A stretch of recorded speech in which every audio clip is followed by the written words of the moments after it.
Ayan na!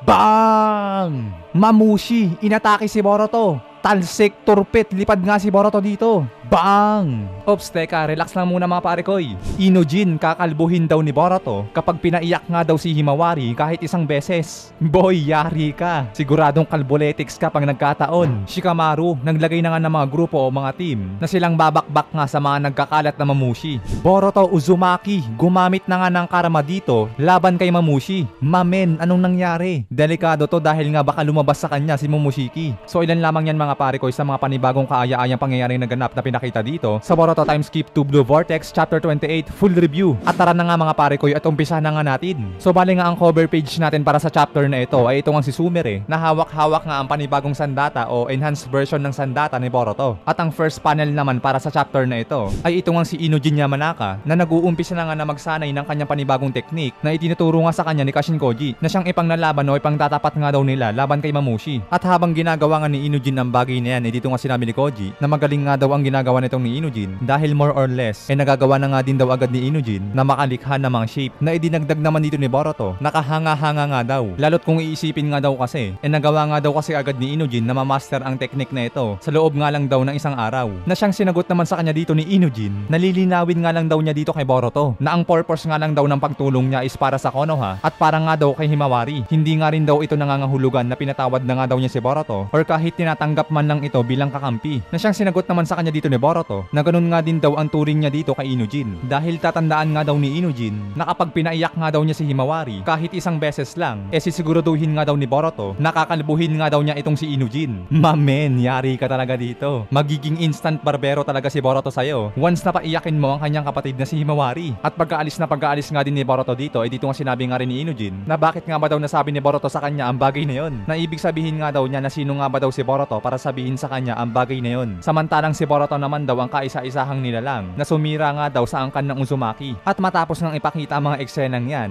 balik naman dito sa Konoha na dito nga sa interrogation room ay makakita nga din natin dito na itong si Mitsuki papasok na nga rin sa loob. At mula nga dyan kaalinsabay nga din nito sinasabi nga din dito ng Royal Advisor na makakaalis na nga daw itong si Konohamaru at ipagpatuloy na nga daw nito ang kanyang trabaho. Pero kaalinsabay nga din ng bagay na yan dito nga sa gilid itong si Sai ay tinawag nga ang sensory unit at inalam nga niya dito na kung na-involve nga daw si Konohamaru sa mga nakaraang minuto gamit nga daw ang transmission technique. Na siyang sagot naman sa kanya dito ng sensory unit na ang huling gamit nga daw ni Konohamaru ng transmission technique is yung sa mga oras nga daw na nag-check-in ito sa nakaraang gabi. Then after nga daw noon wala na nga daw siyang ibang record sa mga nakaraang minuto. Na siyang naunawaan naman agad dito ni Sai at kanyang pinagpasalamat sa sensory unit. At nang makaalis na nga dito si Konohamaru syempre guys dahil nga pinatawag na nga rin dito si Mitsuki sa kadahilanan na siya na nga rin ang susunod na iimbestigahan. Dahil nga dito ay sinabi na nga rin kay Mitsuki na siya nga daw kasi ang pinakamalapit kay Boruto na makatakas nga daw ito. Na kaya nga dahil daw sa bagay na yun marami nga daw siyang gustong itanong dito kay Mitsuki. Pero bago pa nga mag-umpisa yan lumipat na nga ang eksena dito kay Boruto na hawak-hawak na nga nito ang kanyang bagong katana. Nakalinsabay naman yan dito nga sinasabi sa kanya ni Sumire na matagumpay na nga daw niya na ibalik sa original na kalagayan ng kanyang sandata at na-maximize pa nga daw niya ang lakas nito pati ng talim. Na sinabi naman dito ni Boruto na ang proteksyon nga lang daw ng sandatang ito ang hindi nagbago at ang ibang parte nga daw ay nangyaring na ibalik na nga rin talaga sa dati nang higit pa nga daw sa inaasahan. Na idinagdag naman dito ni Sumire na hindi nga lang daw ang bagay na yon dahil nga daw ang sandatang yan na once na ma-activate na nga din daw ang technique nito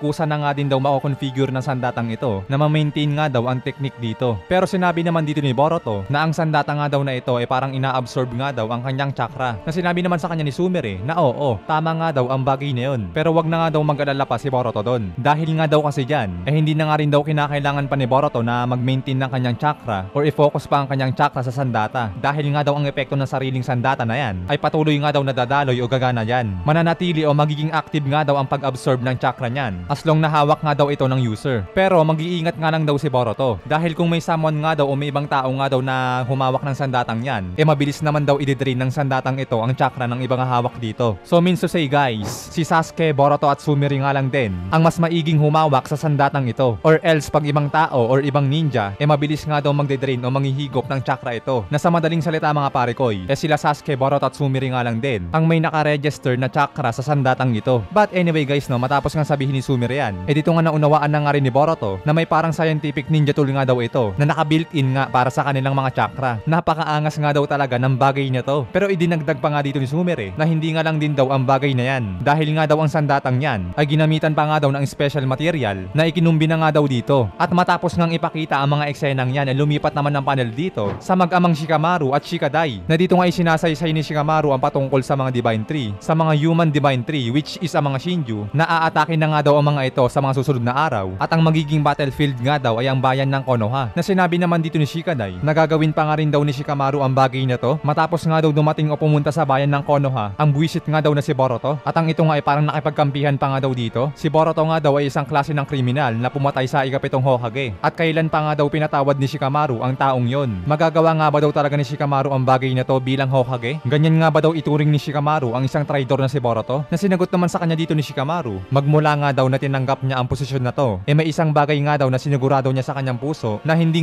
nga daw niya babaloktutin ang kanyang paniniwala, na kahit ano nga daw ang mangyari, tulad nga lang din daw ng ginagawa ng ikapitong Hokage na si Naruto, na kaya ayan nga din daw ang ginagawa niya ngayon. Hindi nga rin daw siya nagpapadala sa pressure or kahit sa anumang kasunduan, at para maprotektahan nga daw ang Konoha, susundin pa nga rin daw ni Shikamaru ang kanyang paniniwala, at gagawa pa nga din daw siya ng mga desisyon na sa kanyang paniniwala nga daw ay tama, na kaya pagdating nga daw sa pagharap sa mga Shinju, si Boruto nga lang daw ang kanilang maaasahan. At kaya kung hindi nga daw ito tanggap ni Shikadai, ayos lang naman daw yun kay Shikamaru, at hindi na nga rin daw kinakailangan pa ni Shikadai na makipag-operate sa mission na to. Bagamat na hindi nga daw ito isang utos, pero sa kaso nga daw na ito ay wag nga daw ipagsasabi ni Shikadai yung mga pinag-usapan nila. Pero pagkatapos naman daw nito, itong si Shikadai pa nga rin naman daw ang makakapagdesisyon sa kanyang sarili. Pero tinutulan nga ito ni Shikadai dahil nga gusto nga nito na bigyan nga daw siya ng order o command ni Shikamaru. Lalo't sa kadahilanan nga din daw na malamang na si Himawari ay kasali nga din daw sa mission na to. Parehas nga lang daw kasi sila ni Sarada na gusto nga raw tulungan si Boruto. Tolongges nga din daw ang babaeng yon, na kaya papaano pa nga ba daw yon na naging ninja. Hindi rin naman daw kasi nila pwedeng iwanan si Himawari, na miski nga din daw si Chocho o si Inujin ay hindi nga rin daw magagawa ang bagay na yon. At kung isasantabi naman daw niya ang personal na galit niya kay Boruto, bilang isang ninja nga daw, itataya nga daw ni Shikadai ang kanyang buhay, alang-alang nga daw sa pag-uutos ng Hokage. At matapos nga ipakita ang mga usapan na yan, lumipat naman ang panel dito kay Koji at Inujin, na dito nga sinasabi ni Inujin na kung nagagawa naman daw pala ni Kashinkoji na makita ang hinaharap, bakit kakapirasong detalye nga lang daw ang binibigay nito sa kanila? Bakit nga ba daw hindi magawa ni Kashinkoji na makapagbigay pa o makapaglabas pa ng ibang detalye? Nasagot naman sa kanya dito ni Koji na isang halimbawa nga daw na makikipaglaban pa nga rin ba daw itong si Inujin kay Jura para nga daw iligtas si Himawari, kung alam naman daw ni Inujin na siya nga daw ay mamamatay. Dahil kung alam nga lang daw ni Inujin na mamamatay nga siya laban kay Jura, malamang na mag-hesitate nga daw ito or aatras o manlalamig nga daw ito sa takot at sa matinding pag-aalinlangan. At sa gayong paraan magre-resulta nga daw ito na hindi nga daw mamamatay si Inujin, na kaya hindi nga rin daw maaawik ni Himawari ang kanyang bagong kapangyarihan. Na ang isang punto pa nga rin daw dito na kapag sinabi nga daw kasi sa isang tao ang mangyayari sa hinaharap, makakapagbabago pa nga din daw ito sa mga ilang paraan. The more nga daw na nagiging perpekto ang mga hinaharap, mas better nga din daw na hindi ito sabihin sa kung sino man, or mas maigi na sa mga piling tao nga lang daw ito sabihin, na kahit nakabase pa nga daw ito sa magandang pananampalataya, maaaring mangyari pa nga rin daw na magbago ang direksyon nito at mapunta nga daw ito sa maling daloy. Ang kamalayan nga daw at aksyon ng kaisahan ay sino nga ba daw ang makakaalam sa hinaharap, na kung minsan ay nababagabag pa nga daw ang mga kasunod na pag-unlad na maaaring maglabas o magbigay ng magandang hinaharap or pangit na hinaharap. The more nga daw na nangyayari yon, the more nga din daw na nagkakaroon ng mga complex sa bawat pagkakahati-hati, na kaya ang nangyayari ay napakahirap na nga daw i-predict yung mga susunod na mangyayari, na nagre-resulta na parang nasisira nga daw ang advantage ng kanyang abilidad, na kaya dapat ang isa nga daw ay patuloy na maingat sa pagsasabi ng mga bagay-bagay para nga daw maingatan na mas lalong makapagpatuloy ang inaasahan nilang mangyari sa hinaharap. Na siyang sinabi naman dito ni Inujin na pwede nga rin ba daw nilang i-assume na kung hindi nga daw sinasabi ni Kashinkoji yung mga ilang bagay, maaaring mangyari nga daw na sumunod na nga lang daw sila sa Agos, na siyang magdadala nga daw sa kanila sa kaayusan at maghahantong sa magandang direksyon. Na siyang sagot naman sa kanya dito ni Koji na hindi nga din daw niya alam kung tama nga daw ang kanyang choice, maliban na nga lang daw na makita niya ang outcome o lumabas na ang resulta. At saka nagre-relay lang naman daw si Kashinkoji sa kung ano mahalaga, na ang kanyang pinagkakatiwalaan nga daw ay si Shikamaru at si Boruto, na kung ano nga daw ang magiging desisyon pagdating nga daw sa mga pakikipaglaban o sa mga bakbakan. Na habang sinasaysay o sinasabi nga ni Koji ang mga bagay niyan, dito naman sa kasunod na panel pinapakita nga itong si Ada na naging isang puno na nga din, at dito naman sa kabilang banda na itong si Himawari ay mukhang namatay nga ito sa isang laban, na habang yakap-yakap nga siya dito ni Inujin, na kaya nga dahil din dyan dito nga sinasabi na nga rin ni Koji na sa tingin naman daw niya ay mukhang sang-ayon naman daw dito si Inujin, na kaya mangyari mangyaring papalitan nga daw nila ang future na kung saan ay maaari nga daw kasi mamatay si Ada or si Himawari. Na kaya nga dahil din dyan dito nga natulala na nga lang si Inujin na talagang natameme nga ito at wala na nga lang masabi. At matapos ngang ipakita ang mga usapang yan ay dito nga lumipat naman ang panel, which is ito nga si Shikamaru ay tinatawag nga nito ang mga piling karakter or mga piling individual na siyang makakatulong nga daw sa gagawing misyon nila ngayon. Itong mga nakakarinig nga lang daw na kanya mga sinasabi ay ang mga kabilang nga daw o kasali sa misyon na ito. At bilang paunang command nga daw, walang sino man daw ang maaaring gumalaw o umatake kay Boruto. Lalong-lalo na nga daw sa mga pagkakataon na siya ay nakikipaglaban. Nalalo't hanggang ngayon nga daw ay tinuturing nga daw ng Konoha na isang rebelde o kalaban na ninja si Boruto. Na kaya pinag-uutos nga daw ni Shikamaru or inaasahan nga daw ni Shikamaru na wag nga daw hahadlangan si Boruto, lalong-lalo na nga daw sa mga oras ng kanyang mga paglaban. Na habang alerto nga daw sila sa mga kalaban, kaalinsabay nga din daw noon susuportahan nga daw nila si Boruto sa loob nga daw ng bayan ng Konoha. At ang pangalawang bagay nga daw dito, regarding nga daw dito sa transmission na ginagamit niya, galing nga daw ito kay Inujin Yamanaka. Gamit nga daw nito ang kanyang bagong jutsu na Mind Transmission Formation. Na habang sinasaysay nga ni Shikamaru ang mga bagay na yan, dito nga pinapakita din sa panel na to. Pinapakita nga din kay Shikamaru ang kaganapan sa pagsasanay ni Inujin sa kanyang bagong jutsu. Nakalinsabay nga niyan dito nga dinagdag pa ni Shikamaru na ang kanilang kalaban nga daw ngayon ay isang klase ng Divine Tree na si Mamushi, na isang klase nga daw ng halimaw na kayang i-divide ang kanyang sarili sa pagkarami-rami. Nabukod pa nga daw dyan, nagagawa pa nga din daw ng halimaw na si Mamushi na matago o burahin ng kanyang chakra signature, na dahil upang hindi nga daw siya magawang madetect ng chakra detection ng kanilang bayan. Na kaya dyan na nga din daw papasok yung bagong jutsu o yung bagong technique ni Inujin. Na kaya nga dito sinabi na nga rin ni Inujin na ang nagagawa nga daw na kanyang jutsu is yung able pa nga din daw sila na makapag-usap sa mga malalayong distansya kumpara nga daw sa mga regular transmission technique. Na dito naman ay sinabi naman ni Shikamaru na ang bawat isa nga daw o ang bawat connected nga daw sa transmission na ito ay siyang magiging receiver nga din daw at mangyaring gamitin nga daw nila ang kanilang pakiramdam upang maramdaman nga daw ang vibration ng mga bagay sa kanilang paligid, na ang bawat bagay nga daw na naglalabas ng mga vibration na may kakaibang frequency magagamit nga daw nila bilang pinpoint para nga daw magawang mahanap yung mga Mamushi at tuluyan nga daw itong mahuli. At kung papaano nga ba daw magagawa yon, wag na nga rin daw nilang problemahin ng bagay na yon dahil sila Inujin at Shikamaru na nga din daw ang bahala doon na kung ilan nga ba daw ang Mamushi at kung saan nga daw ang mga eksaktong lokasyon nito. Pero sa ngayon nga daw, may limitasyon nga daw kasi yung transmission technique na ginagamit nila ngayon, which is ilang tao nga lang daw ang pwedeng makakonekta dito, na yan nga din daw ang dahilan na kung bakit sila nga lang din daw ang pinili dito sa mission na to. Na siyang ikinagulat naman dito ni Shikadai dahil papaano nga ba daw nagawa ni Inujin na ma-master ang jutsu na ito. Na siyang idinagdag pa nga dito ni Shikamaru na bagamat naging medyo mahaba nga daw ang pambungad niya, pero sa ngayon nga daw ipapaliwanag nga daw niya ang patungkol nga daw sa abilidad ni Mamushi na kung papaano nga din daw haharapin ito at kung ano nga ba daw ang kanilang pinakamisyon. So habang pinapakita nga din dito na itong si Inujin ay patuloy na nagsasanay, kaalinsabay nga din yan dito naman sa Konoha ay pinapakita nga din dito na itong si Mamushi ay naglalakad na nga at mukhang naghahanap na nga sa kanyang target. Na sinabi nga niya dito sa dalawang lalaki na nasaan na nga daw si Ada. Alam nga ba daw nila kung saan ito mahahanap? Na kaya nga dahil din dyan dito nga nakatunog na nga rin si Shikamaru na sinabi na nga rin dito ni Inujin na nasa loob na nga daw ng Konoha si Mamushi. Na sinabi naman sa kanya dito ni Shikamaru na alam na nga daw niya ang bagay na yon, na kaya huminahon nga lang daw muna si Inujin at mag-focus nga lang daw ito sa kanyang jutsu. Dahil mula nga din dyan,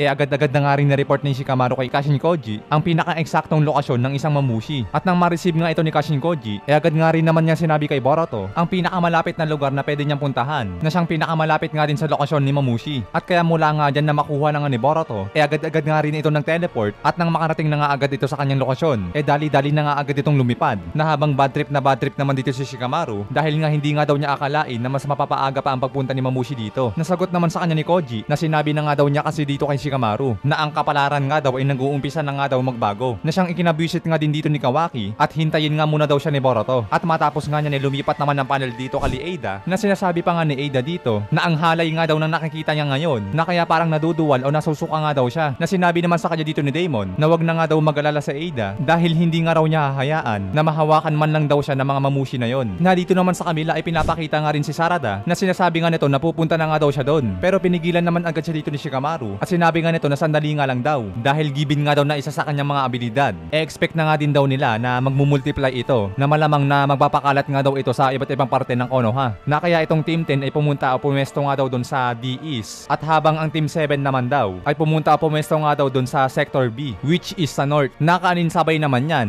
tinawag na nga rin ni Shikamaru itong si Mitsuki at sinabi nga niya dito na ano na nga ba daw ang status ng interrogation sa kanya. Nasagot naman sa kanya dito ni Mitsuki na sa palagay nga daw niya mukhang hindi nga daw siya basta-basta ilalabas dito. Gagamit na nga ba daw siya ng puwersa para makatakas? Na sinabi naman sa kanya ni Shikamaru na wag nga daw dahil hindi nga rin daw nila gugustuhin na magalit na mga ito. Sa ngayon maghintay nga lang muna daw ng pagkakataon itong si Mitsuki at kung kaya naman daw, samantalahin nga daw ni Mitsuki ang kaguluhan dahil susubukan pa nga rin daw ni Shikamaru na makapag-isip ng mga paraan na ang bagay naman na ito ay siyang naunawaan naman agad ni Mitsuki. Pero ngayon makinig nga daw sila dahil ang target nga daw ni Mamushi ay si Ada, kaya ihanda nga daw nila ang kanilang mga sarili sa pagkilos na ang gagawin nga daw ni Boruto is magte-teleport nga daw gamit ang Flying Raijin sa bawat location spot at itong si Kawaki naman daw ay ang siyang magbibigay nga daw ng suporta kung kinakailangan. At matapos nga ang mga command na yan, lumipat na nga ang panel dito kay Mamushi, which is ang dalawang lalaki nga dito ay kausap niya at sinasabi nga ng mga to kay Mamushi na gusto nga rin daw nila makita si Ada. Pero sino nga ba daw itong pangit na lalaki na to na sinabi naman dito o sinabat naman dito ng isang Mamushi na nasa taas na malaya nga daw na pumaslang ng tao ang mga ibang kasama niyang Mamushi, basta iwasan nga lang daw nila na makasira ng mga ari-arian dahil ayaw nga din daw niya na magalit sa kanya si Jura. Na matapos nga rin magsalita itong Mamushing nasa taas, dito nga nagtaka nga rin itong dalawang lalaki na bakit nga daw dalawa ang pangit dito. Nakaaalinsabay naman yan,